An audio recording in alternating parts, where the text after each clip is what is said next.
Film न जाने कौन आ गया, फिल्म की स्टार कास्ट हमारे साथ मौजूद है, बात करते हैं इनसे। स्वागत है सबसे पहले आपका। Thank you. ट्रेलर देखा, काफी अच्छा लग रहा है मुझे, लव सेक्स धोखा टाइप लग रही है, कुछ फीलिंग आ रही है। ओके ओके, नहीं वैसी नहीं है लेकिन वो तो बिल्कुल ही अलग फिल्म है। हाँ हाँ तो ट्रायंगल लव स्टोरी कहें? बिल्कुल कह सकते हैं, तीन बिल्कुल। लोग हैं सर। 3 लोग हैं, खिचड़ी पक रही है इनके बीच में, बिल्कुल इन्हीं है। में से कौन है कोई ना कोई। हाँ ये मिस्ट्री है प्यार की बहुत सारी डेफिनेशन है। जी। किसी ज़माने में लैला मजनू भी होते थे, हीर रांझा भी होते थे, ठीक। उसके बाद 2000 के बाद का भी लव स्टोरी जहाँ कॉमेडी वगैरह भी आया, अब जेनजी वाला भी लव स्टोरी चल रहा है। जी इस फिल्म की अगर हम बात करें, कौन से प्यार को छू रही है? फ्लैशबैक में जा रही है या आज का प्यार है? आई थिंक मैं कहूँगी ये एक अमेलगमेशन है। मतलब आई थिंक दोनों वर्ल्ड से ही मिक्स होता है। कन्वेंशनल भी कह सकते हैं और फिर कॉम्प्लेक्स भी है, और उससे सीख भी मिलती है। एंड आई थिंक दोनों जनरेशन को ये सिखाएगा कि क्या करना चाहिए, क्या नहीं करना चाहिए, क्या जज करना चाहिए, क्या नहीं जज करना चाहिए। तो आई थिंक सेल्फ रिफ्लेक्टिव है दोनों जनरेशन्स के लिए ये story। जतिन, आप किस तरह डिफाइन करेंगे अपनी फिल्म को? ये हर जनरेशन की कहानी है सर। ये हमारे बाप दादा और उनके टाइम की भी बात है, आज की भी बात है, और आने वाले कई दशकों तक ये बात होगी। क्योंकि इमोशन क्या है, लव, रिलेशनशिप है, चीज़ें हैं, तो वो बात वही है। बस हमने उसको समझने के लिए और समझाने के लिए रख छोड़ा है कि सही गलत, अच्छा बुरा क्या है रिश्ते में, क्या ज़रूरी है, रिश्तों को संजो के रखना कितना ज़रूरी है, उनको छोड़ देना ही ज़रूरी नहीं है। तो उसके ऊपर ये कहानी है। आपका वर्जन? मॉडर्न टेक ही है sir on these modern relationships, but more than that एक trying to understand what love means is more of what I would like to think of it, because हम लोग सोचते हैं कि एक रिश्ते में बंध जाना ही शायद प्यार है, but love can probably happen with anyone at any time and you don't have any control over that. It's a very powerful emotion. तो एक हमारा take है on it to understanding what actually love is. ये film का take हुआ। अगर हम आपसे पूछें, आप तीनों से, जी। आपका टेक प्यार को लेकर के। देखिए, प्यार ऐसी चीज़ है जो हकीकत है कि कभी भी से शुरू हुआ और हमेशा रहेगा। जी, जी, जी। वो इमोशन भी यूनिवर्सल है। I think any love should only make you evolve. I feel बहुत philosophical sound करेगा, लेकिन मेरे हिसाब से तो वो आपको ऐसी different points of your life में छू जाता है आपको। कहने का तात्पर्य ये है कि basically we are all somewhere driven by love only. मैंने एक किताब पढ़ी थी called The Only Thing Real Is Love, and it is so true because बाकी के जितने भी नवरस हम लोग सोचते हैं वो सब या तो कुछ मिला उसकी वजह से है या कुछ नहीं मिला उसकी वजह से, लेकिन कहीं ना कहीं सबके पीछे प्यार ही है। That is the ultimate. So मैं मतलब अपनी जिंदगी बता रहा हूँ in understanding that, and you understand love through so many different mediums, through friendships, through marriage, through relationship, through your parents, through a dog, pet, cat, whatever. So मेरे लिए तो एक बहुत यूनिवर्सली इमोशन है जो अभी भी I am still in process of understanding it. Madhurima, आपके लिए प्यार? सर ऑनेस्टली मैं अभी भी प्यार को समझने की कोशिश कर रही हूँ। अच्छा। हर एज में मैंने समझने की कोशिश करी है। छोटी थी तो कुछ और डेफिनेशन था, फिल्मों में देखा तो कोई और डेफिनेशन था, मम्मी पापा को देखती हूँ तो कुछ और डेफिनेशन है, मैं अपने ग्रैंड पेरेंट्स को देखती हूँ उनके हीलिंग जर्नी में, जब वो बीमार होते हैं तो वहाँ पे एक अलग किस्म का प्यार देखती हूँ मैं।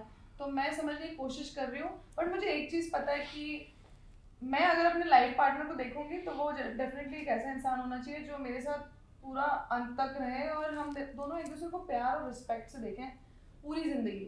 तो मतलब ये दो चीज़ें अगर ना हो तो फिर फायदा नहीं है। मतलब तो जतिन, इसलिए आपके लिए प्यार? डिफाइन करना मुश्किल है। मैं अच्छा। अभी तक उस काबिल हूँ नहीं कि मैं उसको बता पाऊँ या बांध पाऊँ कि ये उसकी डेफिनेशन है। बट अगर वैसे सोचूं तो मुझे लगता है प्यार एक्सेप्टेंस है, एक्सपेक्टेशन नहीं है। क्योंकि हम लोग बहुत ज़्यादा एक्सपेक्टेशंस में फंस लेते हैं कि यार मैं ये चाहता हूँ, मैं वो चाहता हूँ, मेरी ऐसी हो, मेरी वैसी हो, मेरा ऐसा हो, कोई मेरा वैसा हो। अगर आपको कोई अच्छा लगे, आप बात करते हुए उससे अच्छा महसूस करें, आप जैसा है वैसा उसे एक्सेप्ट कर लें, फिर कोई टेंशन नहीं। सो वो है मेरे लिए। अब तीनों के लिए एक चीज़ है, जब हम आपसे बात कर रहे हैं आपके प्यार के लिए तो बातें हो रही हैं फिलोसफिकल, एक्सेप्टेंस की बातें हो रही है। हालांकि आप तीनों ही युवा हैं जी। लेकिन जब हम रियल लाइफ में देखते हैं हमारे समाज में, हमारी सोसाइटी में युवाओं को, तो वो एक्सेप्टेंस ना हो करके बहुत ज़्यादा एक्सपेक्टेशन वाली बात होती है, रिश्ते टूट रहे हैं ज़्यादातर, बहुत सारे रिश्ते ऐसे टूटे हैं जो हमने अपने दादा दादी को देखा, एक्सेप्टेंस आपने जिक्र किया, दादा दादी का मम्मी पापा का जिक्र किया, हमने अपनी मम्मी पापा को भी देखा एक्सेप्टेंस, पर आज वो मिसिंग है। आपको क्या लगता है, मतलब ऐसा क्यों हो रहा है, आज की युवा पीढ़ी क्यों? मैं लॉजिकल रीज़न दूं? बिल्कुल। हमारे देश में सबसे यंगेस्ट वर्किंग पॉपुलेशन है, और अगर आप देखो तो 20s में अभी सबसे ज़्यादा बच्चे हैं हमारे देश में, बिल्कुल, है ना। और 20s एक ऐसा फेज होता है जहाँ पे बहुत लोग एक्सपेरिमेंट करते हैं, समझने की कोशिश करते हैं, रेकलेस होते हैं विद लव एंड रेकलेस होते हैं विद देयर ओन डिसीजंस। तो इतनी बड़ी तादाद है उस पॉपुलेशन की हमारे देश में कि अभी हमें लग रहा है कि अच्छा ये एक general mood off the country है। लेकिन 20s के बाद जब 30 शुरू होता है तब अकल आनी शुरू होती है। 20s में आप अफोर्ड कर सकते हो रेकलेस होने के लिए, लेकिन 30s में आपको थोड़ी थोड़ी अकल आनी शुरू होती है। And by 40 you understand that okay, मुझे शायद जिंदगी की अब कुछ बातों में समझ आ रही है, क्यों पीस क्यों ज़रूरी होती है, स्थिरता क्यों ज़रूरी होती है, कुछ फंडामेंटल्स लाइफ के, कुछ प्रिंसिपल्स लाइफ के ज़रूरी क्यों होते हैं, जो शायद हमारे मॉम डैड हमें बोलते आए हैं लेकिन समझते नहीं है, because we think we are way too cool for that. तो I feel personally right now, क्योंकि डेमोग्राफिकली देखें तो 20s में जितने बच्चे हैं अभी, जिनको जेनजी बोल रहे हैं, हम जो बोल रहे हैं, सोशल मीडिया पे सबसे ज़्यादा पॉपुलेशन भी उनकी है। तो getting influenced by each other, you know, कि रिलेशनशिप्स थोड़े फ्रिवलेस दिखने लग गए हैं, बन गए हैं, बिकॉज वो एक कॉन्वर्सेशन बहुत ह्यूज नंबर ऑफ लोगों के बीच में चल रही है। तो I think that's one of the reasons. Madhur? हाँ सर, सिमिलर ही है, बट मुझे लगता है कि हमारे पेरेंट्स को जैसे कोई मैनुअल नहीं दिया गया था, ना हमें कुछ मैनुअल दिया गया था। मुझे लगता है करंट जनरेशन को ऑलरेडी एक सेट आइडिया है कि दिस इज व्हाट, ये करोगे तो ये होगा, ये तो सब कुछ ऐसे क्लिनिकल एक बॉक्स में डाला हुआ है। तो मुझे लगता है वो जब आते भी हैं, कॉलेज में जाते हैं, तो एक बहुत ही क्लिनिकल माइंडसेट से आते हैं कि मैं इतना दूंगा तो मुझे इतना ही मिलेगा रिलेशनशिप में, और नहीं मिला तो कोई और। तो वो बहुत ही मतलब बहुत ही क्लिनिकल प्रोसेस हो गया है वो, इंस्टेड ऑफ एक नेचुरलिज्म जो था वो गायब हो गया है उसमें से। और वो हम फेस कर रहे हैं 30s में, हम लोग फेस कर रहे हैं कि मतलब अच्छा ये हो गया ये सब रिलेशनशिप वगैरह, लेकिन अभी स्थिरता कहाँ से लाएं? तो हम भी सीख ही रहे हैं, मुझे लगता है कहीं ना आने वाली कहीं। पीढ़ी। हाँ, मतलब हमारी जनरेशन जो है, don't you think it's a little stuck between our parents ideals 100%, and जो यंग बच्चे हैं? 100%। तो पेरेंट्स एक पर्टिकुलर चीज़ों से चलते थे हाँ। और हमने वही देखा, सोचे यही होगा। हाँ। फिर हमने पीछे मुड़ के देखा, उन बच्चों के अपने अलग ही आइडियाज हैं और वो भी खुश हैं, ऐसा नहीं कि खुश नहीं है, वो भी खुश हैं। तो हम थोड़े आई थिंक कंफ्यूज्ड जनरेशन में हैं कि जनरेशन का पार्ट है हम लोग। Yeah. थोड़ा सा मुझे लगता Transition है आगे वाला- की जनरेशन थोड़ा सा ज्यादा स्मार्ट और वो रहेगी प्रोएक्टिव की क्या सही है क्या, मुझे लगता है ऐसा, बिकॉज उनको इन्फॉर्मेशन और आइडिया चीज़ों का ज़्यादा रहेगा पहले से, और आती जितनी भी जनरेशन होगी वो ज़्यादा स्मार्टर होती जाएंगी, मुझे ऐसा लगता है।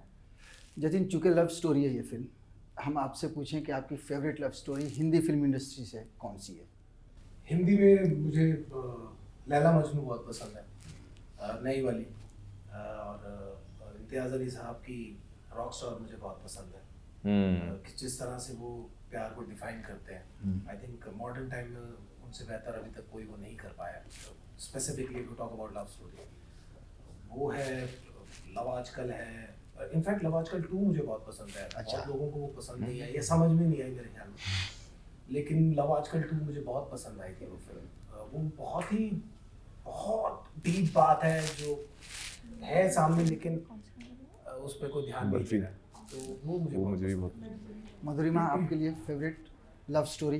लव स्टोरी आज के मुझे आई थिंक मुझे जब भी मेट बहुत पसंद आई थी, बहुत ही प्यारी वो मेरी गो भी back to favorite it, and innocence था उसमें बहुत, और बर्फी मुझे बहुत अच्छी लगी थी, बर्फी भी बहुत प्यारी थी। बहुत प्यारी थी। हाँ, बर्फी मुझे भी अच्छी लगी थी, और ये इनके पीछे ही एक फिल्म में पुनवाई पिए फिल्म है, मुझे अच्छी लगी थी। ये तो बहुत ही अच्छी है, यही पसंद है, ये ना तो जाने कौन बहुत ही है। अच्छी है। आई वाज फॉर्चुनेट कि मैंने देख ली, अब आप सबको मिलेगी on 6th of March। 6th of March in cinemas near you।